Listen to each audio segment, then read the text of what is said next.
Amartya Sen is a very well-known intellectual in India. He is an economist and philosopher and won Nobel Prize in economics, which is really known as Nobel Memorial Prize in Economic Sciences. And his contributions to welfare economics, social choice theory, economic and social justice, economic theories of famines, decision theory, development economics, public health, and measures of well-being. In all these areas, his contribution has been immense. At the same time, he is quite an authority on the history of India, the Indian culture, and that's why I feel his book, which was published in 2005, called as The Argumentative Indian, it's a very interesting book and gives a lot of insights to Indian culture and the identity.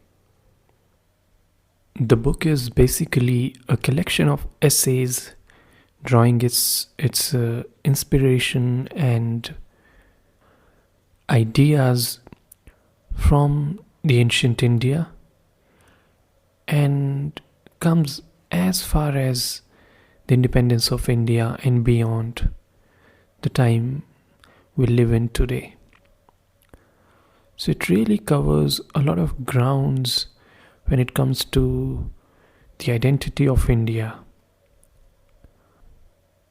Whether it was around the Vedic culture or the medieval Mughal times or the British India or the independent India, it gives you a lot of insights about the idea of India, what it really is all about. And I'm sure you'll have a good time reading it. What I'm going to do today in this podcast is I'm going to read from the essay, which itself is called The Argumentative Indian. And you'll get a sense of his writing. At the same time, you'll get a sense of what he's trying to convey here. So, let's start.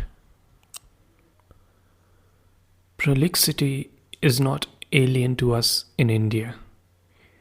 We are able to talk at some length. Krishna Menon's record of the longest speech ever delivered at the United Nations, 9 hours non-stop that is, established half a century ago, has not been equaled by anyone from anywhere. Other peaks of loquaciousness have been scaled by other Indians. We do like to speak. This is not a new habit. The ancient Sanskrit epics, the Ramayana and the Mahabharata, which are frequently compared with the Iliad and the Odyssey, are colossally larger than the works that the modest Homer could manage. Indeed, the Mahabharata alone is about 7 times as long as the Iliad and the Odyssey put together. The Ramayana and the Mahabharata are certainly great epics. I recall with much joy how my own life was vastly enriched when I encountered them first as a restless youngster looking for intellectual stimulation as well as sheer entertainment.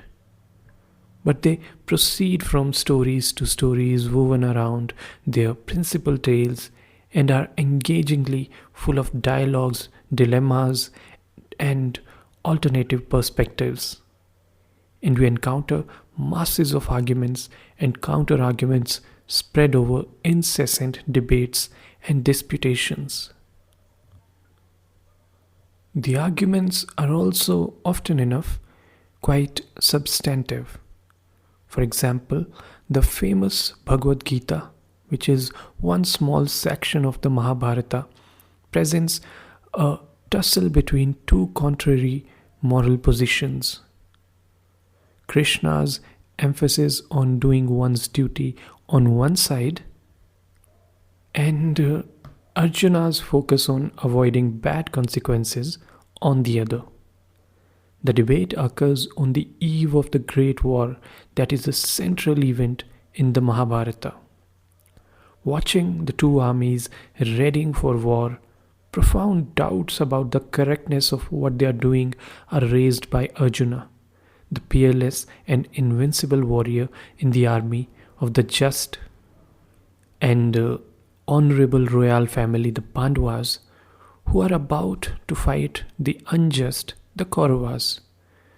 Arjuna questions whether it is right to be concerned only with one's duty to promote a just cause and be indifferent to the misery and the slaughter, even of one's kin, that the war itself would undoubtedly cause. Krishna, a divine incarnation in the form of a human being, argues against Arjuna. His response takes the form of articulating principles of action based on the priority of doing one's duty, which have been repeated again and again in Indian philosophy. Krishna insists on Arjuna's duty to fight, irrespective of his evaluation of the consequences.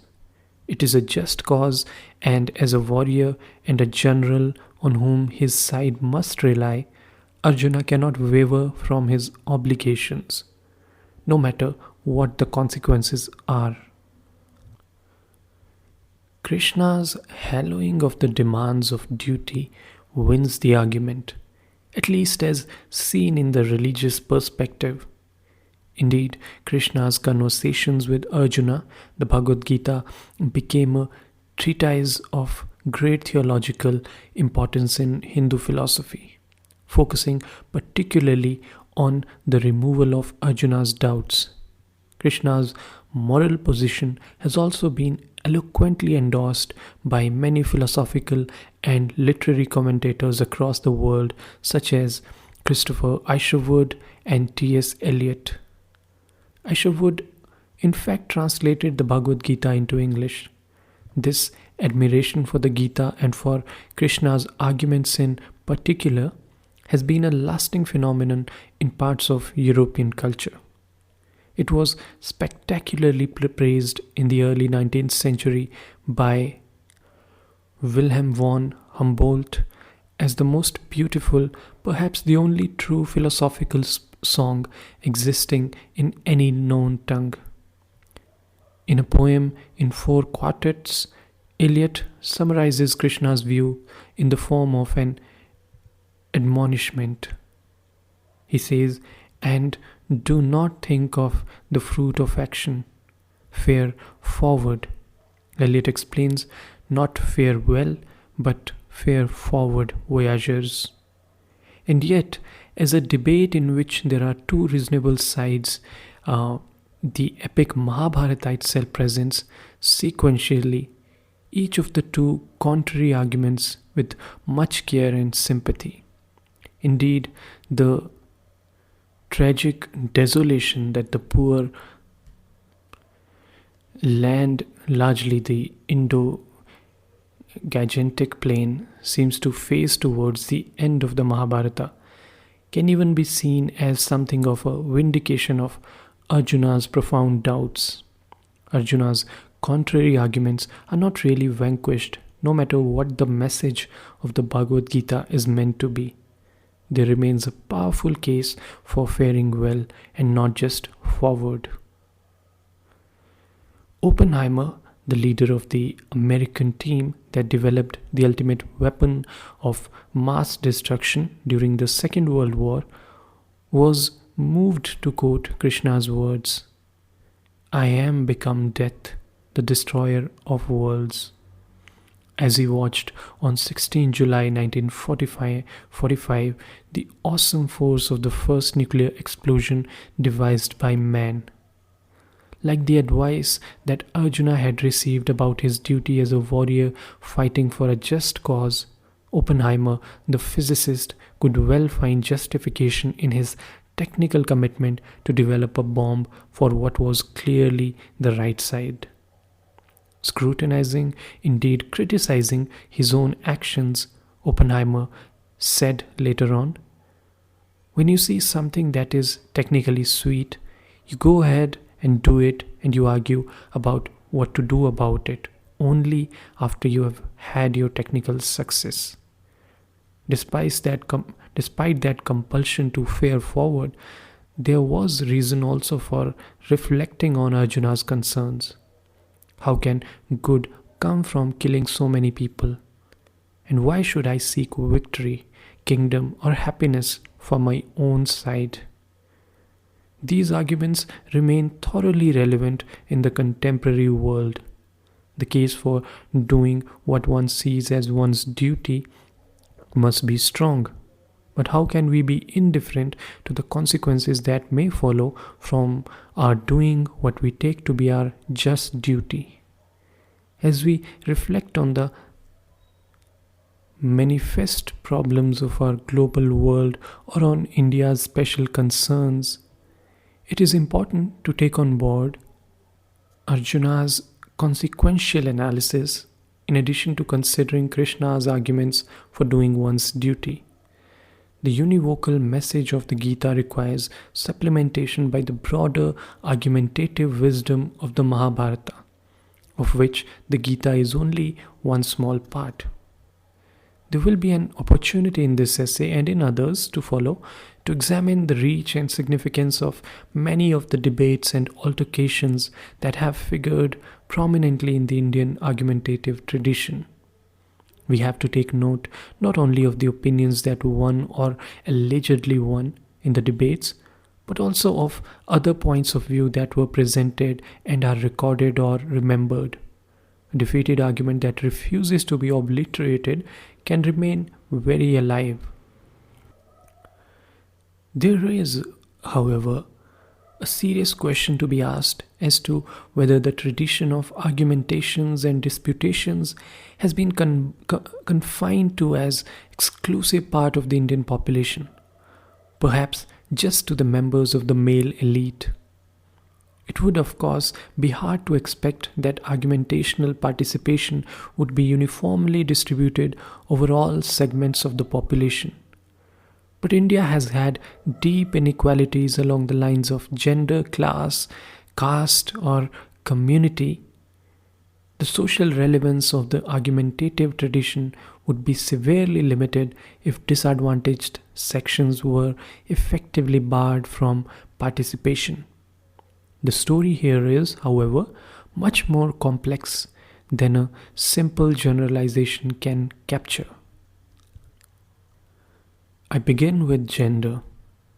There can be little doubt that men have tended by and large to rule the roost in argumentative moves in India. But despite that, the participation of women in both political leadership and intellectual pursuits has not been at all negligible. This is obvious enough today, particularly in politics. Indeed, many of the dominant political parties in India, national as well as regional, are currently led by women and have been so led in the past. But even in the national movement for Indian independence led by the Congress Party, there were many more women in positions of importance than in the Russian and Chinese revolutionary movements put together.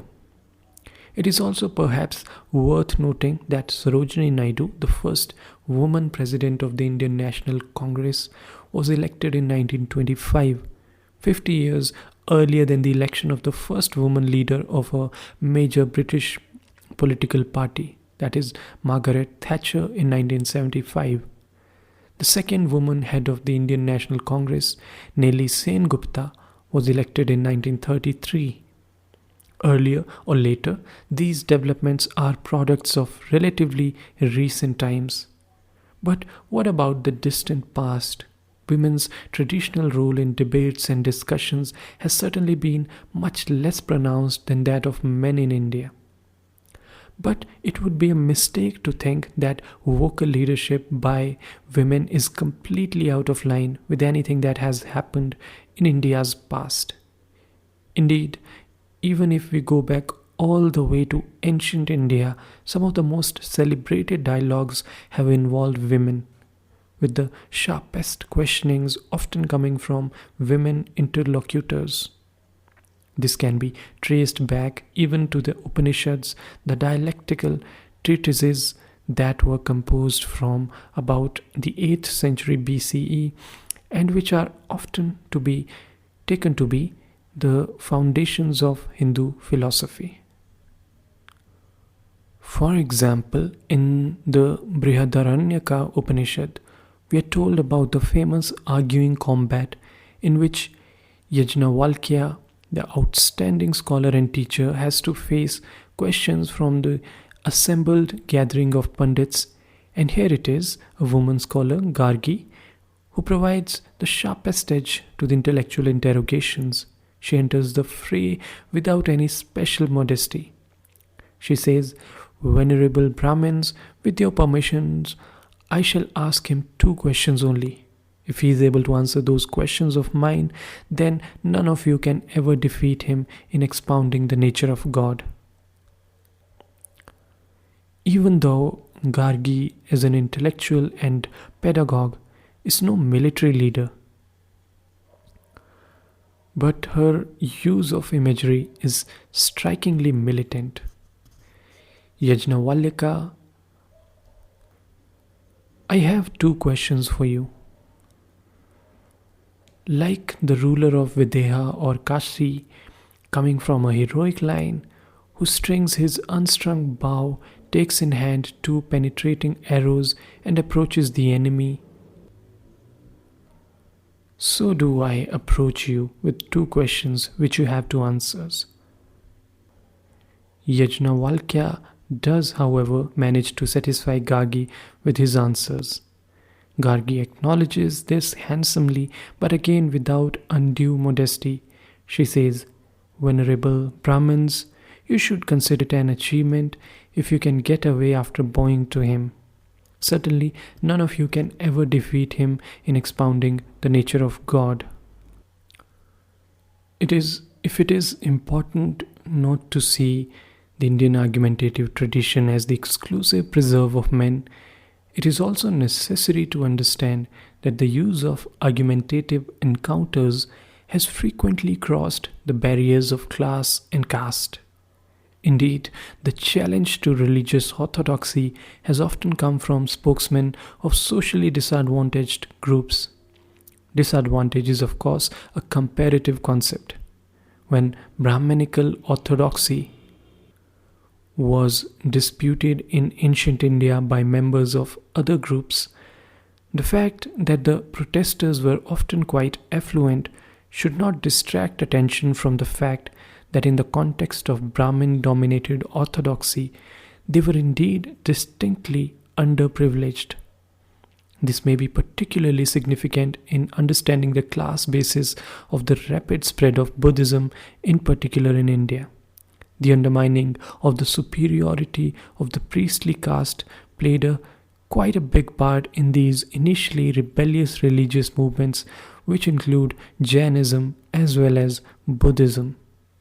It included a leveling feature that is not only reflected in the message of human equality for which these movements stood, but it also captured in the nature of the arguments used to undermine the claim to superiority of those occupying exalted positions.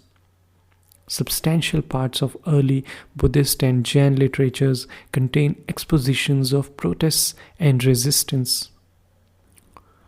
For example, when in the Mahabharata, Bhrigu tells Bharadwaja that caste divisions relate to differences in physical attributes of different human beings reflected in skin color, Bharadwaja responds not only by pointing to the considerable variations in skin color within every caste, but also by the more profound question. He says, "We all seem to be affected by desire, anger, fear, sorrow, worry, hunger, and labor. How do we have caste differences then?"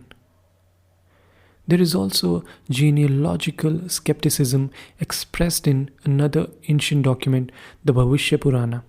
It says, since members of all the four castes are children of God, they all belong to the same caste. All human beings have the same father, and children of the same father cannot have different castes. These doubts do not win the day, but nor are the expressions of obliterated in the classical account of the debates between different points of view. To look at a much later period, the tradition of medieval mystical poets, well established by the 15th century, included exponents who were influenced both by the egalitarianism of the Hindu Bhakti movement and by that of the Muslim Sufis, and their far-reaching rejection of social barriers brings us sharply to the arguments across the divisions of caste and class. Many of these poets came from economically and socially humble backgrounds, and their questioning of social divisions as well as of the barriers of disparate religions reflected a profound attempt to deny the relevance of these artificial restrictions. It is remarkable how many of the exponents of these heretical points of views came from the working class. Kabir, perhaps the greatest poet of them all, was a weaver. Dadu, a cotton carder. Ravidas, a shoemaker. Sena, a barber, and so on. Also, many leading figures in these movements were women, including, of course, the famous Mirabai, but also Andal, Dayabai, Sahajobai, Kshema, among others. In dealing with issues of contemporary inequality, which will be discussed in the next essay, the relevance and reach of the argumentative tradition must be examined in terms of the contribution it can make today in resisting and undermining these inequities which characterize so much of contemporary Indian society. It would be a great mistake in that context to assume that because of the possible effectiveness of well-tutored and disciplined arguments, the argumentative tradition must, in general, favor the privileged and the well-educated rather than the dispossessed and the deprived. Some of the most powerful arguments in Indian intellectual history have been about the lives of the least privileged groups, which have drawn on the substantive force of these claims rather than on the cultivated brilliance of well-trained dialectics.